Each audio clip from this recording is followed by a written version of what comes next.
फरीदाबाद के पास चलती ट्रेन में जुनैद की हत्या हो गई, मगर किसी ने नहीं कहा कि उन्होंने हत्या होते देखा या हत्यारों को देखा। मध्य प्रदेश के बुरहानपुर के मोहात गांव के 15 नौजवानों पर पुलिस ने राजद्रोह का मामला दर्ज किया। तब उसी गांव के सुभाष कोली आगे आ गए, जबकि पुलिस ने सुभाष के नाम से ही इन 15 नौजवानों के खिलाफ मामला दर्ज किया था कि ये पाकिस्तान की जीत के समर्थन में नारे लगा रहे थे और आतिशबाजी कर रहे थे। काश जुनैद के साथ सुभाष भी होते तो उस ट्रेन में कुछ तो सच सामने आ जाता, मगर सुभाष की यह हिम्मत सामान्य नहीं है। वो पुलिस के खिलाफ खड़े हो गए और कहने लगे कि उन्होंने थाने में किसी के खिलाफ शिकायत दर्ज नहीं कराई। सुभाष का कहना है कि उनके एक झूठ से 15 नौजवानों की जिंदगी बर्बाद हो सकती है, क्योंकि राजद्रोह का मामला हटाने के बाद भी सांप्रदायिक तनाव फैलाने का जो मामला है उसमें 5 साल की सजा हो सकती है। 18 जून रात 9 बजे अनीस शेख मंसूरी कपड़े सिल रहे थे, तभी पुलिस की जीप उनके घर के बाहर आई और पकड़कर ले गई। 1 घंटे के भीतर उसी गांव से 7 और लोग उठाए गए। देश भर में इन नौजवानों के बारे में क्या क्या न बातें फैला दी गई, मगर डिश एंटीना का काम करने वाले सुभाष ने अनीस से अपनी दोस्ती निभा दी। उस रात जब अनीस को पुलिस पकड़कर ले जा रही थी, तब वहां जमी भीड़ में सुभाष भी अपने पिता के साथ खड़े थे, मगर डर के मारे कुछ नहीं कर पाए। बाद में अपने पिता के साथ शाहपुर थाना पहुंचे। पुलिस ने उनसे आने की वजह पूछी तो कहा कि वो अनीस के दोस्त हैं, रिहाई के लिए आए हैं। तब पुलिस ने उन पर तंज भी कसा कि एक हिंदू मुसलमान का दोस्त हो गया। कोहली का कहना है कि थाने में 11:30 बजे के करीब पुलिस ने उनका फोन लिया, मोबाइल और 100 नंबर डायल किया, और जहां तक थोड़ा बहुत सुन पाए, पुलिस वाले ने फोन पर कहा कि मैं मोहात से बोल रहा हूं, यहां कुछ बच्चे झगड़ा कर रहे हैं। अगली सुबह पुलिस ने कोहली को फोन किया, थाने बुलाया। जांच अधिकारी आर्य यादव रिपोर्ट लिख रहे थे। कोहली के मुताबिक उन्होंने उसके सामने लिखा कि 15 लोगों ने पटाखे जलाए, साथ ही पाकिस्तान जिंदाबाद के नारे लगाए, मिठाई बांटी।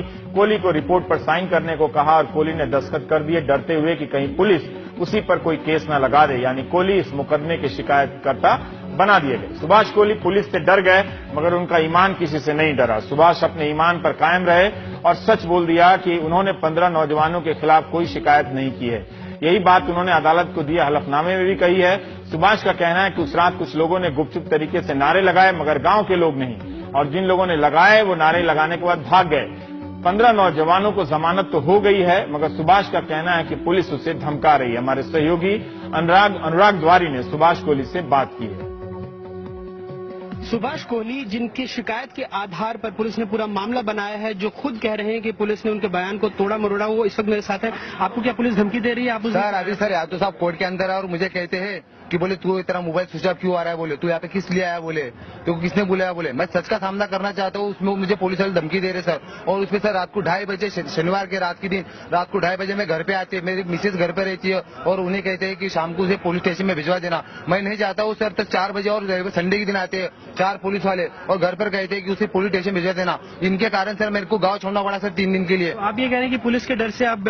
हाँ सर, पुलिस के डर से सर मेरे को अंडरग्राउंड सर बाहर रहना पड़ रहा सर, क्योंकि अगर मैं घर पर रहूंगा सर पुलिस के हाथ से तो मेरे को उठा के सर मेरी धुलाई कर देंगे, जैसे वो 15 बच्चों की थी सर। उन्होंने पहले क्या हुआ था सुभाष, क्यों आपको लेकर के गए, आप कुछ बता पाएंगे? क्यों आपके नाम पर शिकायत? सर उस दिन क्या हुआ था सर, 18 तारीख की बात है सर, संडे का दिन था सर। उस समय 10:30 बजे हुए मेरे दोस्त एक अनीस मंसूर नाम का लड़का सर उन्होंने पकड़ लिया था, और साथ में मेरे पिताजी और मैं और मेरे साथ एक साहिल मंसूर करके एक लड़का था सर। हम तीनों गाड़ी पर बैठे सर, और मैं पुलिस स्टेशन गया तो मेरे को क्यों आए थे पुलिस स्टेशन? कितने बजे का वक्त था जब उसको पकड़ा सर? उसको जब पकड़ा सर मिनिमम सर 9:15 से 9:30 के करीबन उसको पकड़ लिया था सर। और मैंने सोचा पर हिंदू समाज के हैं तो ये लड़के की बेचारे कुछ गलती नहीं, इसने कपड़े काट रहा था, कपड़े सी रहा था सर उस समय वो, और उसको ये भी पता नहीं कि मैच कौन जीता और कौन हारा। उसे जबरन यादव साहब आए, उसका नाम पूछा, तेरा नाम क्या है? अनीस मंसूरी। आप बताओ, उससे नाम से पूछेगा कि तेरा नाम क्या है? अनीस मंसूरी। उस समय उसे उठाकर लेके चले गए। मैंने गाड़ी निकाली, गाड़ी पे मेरे पिताजी को बैठा, मेरे एक साथ थे मेरा दोस्त है साहिल मंसूरी, उसे बैठा। मैं पुलिस स्टेशन गया, मिनिमम 10:30 या 11:45 के करीबन पुलिस स्टेशन गया। तो मुझे क्या कहते उस समय, बोले तेरा नाम क्या है? मैंने बोला नाम सुभाष है। तो जैसा मैंने सुभाष बोला, उन्होंने मेरे को 2-3 चाटे मारे। उसके बाद में मेरे पिताजी मेरे साथ में थे, तो बोलिए कौन है? तो मैंने बोला मेरे पिताजी है। तो बोले पिताजी ने जिंदगी में किसी पुलिस के हाथ की थप्पड़ नहीं खाई लाइफ के अंदर। उस दिन मेरे पिताजी ने 2 से 3 चाटे खाए। और मेरे साथ जो मुस्लिम समाज समुदाय का जो लड़का था साहिल मंसूरी, उसका नाम पूछते उसे 2 मिनट में अंदर दलवा लिया सर, और उसकी 4-5 मिनट इतनी जबरदस्त धुलाई की, कोई जानवर को इंसान कम मारेगा, इतनी जबरदस्त धुलाई की। कह रहे हैं कि आपने फोन करके शिकायत किया? सर अगर मैं फोन करता, मान के चलो, तो मैं फोन कहाँ से करता सर? मोह से फोन करता हूँ। और पुलिस गांव में कितने बजे आई थी? मिनिमम 8:30 बजे पुलिस गांव के अंदर टच हो गई थी।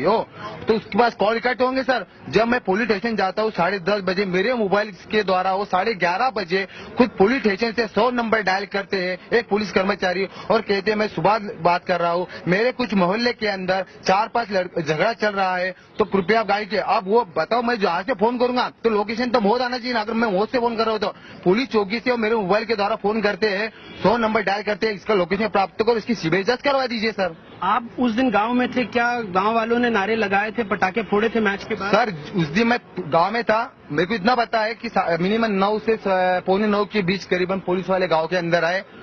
मैं ये नहीं कहता कि गांव में फटाके फूटे नहीं, गांव में फटाके फूटे, 4-5 फटाके फूटे, कुछ बदमाशों ने फोड़े, वो अपने को पता नहीं किसने फोड़े और क्या फोड़े, मैं ये नहीं कह रहा। पर नारे कौन से लगे थे मैं आपको ये भी कहता हूँ। यादव साहब इमली चौराहे के ऊपर और उन्होंने मिनिमम 8:45 से 9:15 के बीच में भारत माता की जय और वंदे मातरम यहाँ नारे खुद यादव साहब ने कहे थे। किसी ने पाकिस्तान जिंदाबाद का नारा नहीं लगा था और किसी ने आपस में मिलकर मिठाई नहीं खाई थी सर। तो आपका कहना है कि पूरा मामला झूठा बना? पूरा मामला झूठा बना, इसमें पुलिस की सर्जगिरी है, इसमें सीबीआई जांच की जाए और जो बंदे गए उनके जो धारा लगाई थी उन्होंने 120, 124 वो उन्होंने हटा दी क्योंकि उनको डर था।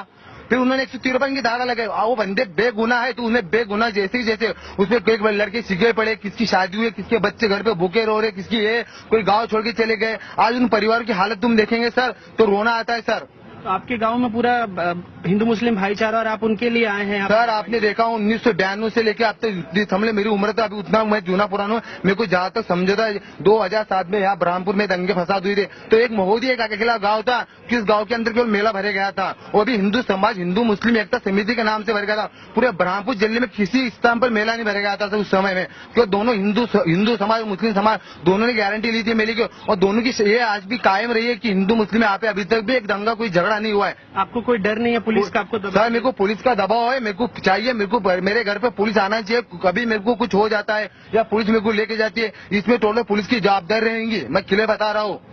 क्योंकि उन्होंने मेरे सामने उन बच्चों को मारा है, वो डर मेरे दिल में है। इतना बेरहमी से मारता सर उन बच्चों को कि मैं आपको बता सकता नहीं सर। साफ तौर पर सुभाष कोहली जो इस वक्त अदालत परिसर में आए, उनका साफ कहना है कि वो पुलिस के डर से मारे फिर रहे हैं और अगर उनको कुछ होता है तो इसकी पूरी जिम्मेदारी पुलिस की होगी। और अभी आप कोर्ट में आके भी मेरे को परेशान कर रहे हैं सर। और इस अदालत के परिसर में भी इनको धमकी दी जा रही है, इनका साफ तौर पर यही कहना है। बुरहानपुर से कामरुल सिंह रिजवान खान के साथ अनुराग द्वारी, NDTV इंडिया। सुभाष की हिम्मत देखिए और उनकी बातों में जितनी बार हिम्मत साहस दिखता है उससे कहीं ज्यादा बार बार डर का जिक्र आता है। तो क्या ये डर का जिक्र आप भी अपनी बातों में ज्यादा करते हैं? मेरा एक ही सवाल है, सलाह है आपको, लंबी गहरी सांस लीजिए, लंबी गहरी सांस छोड़िए और ब्रेक ले लीजिए।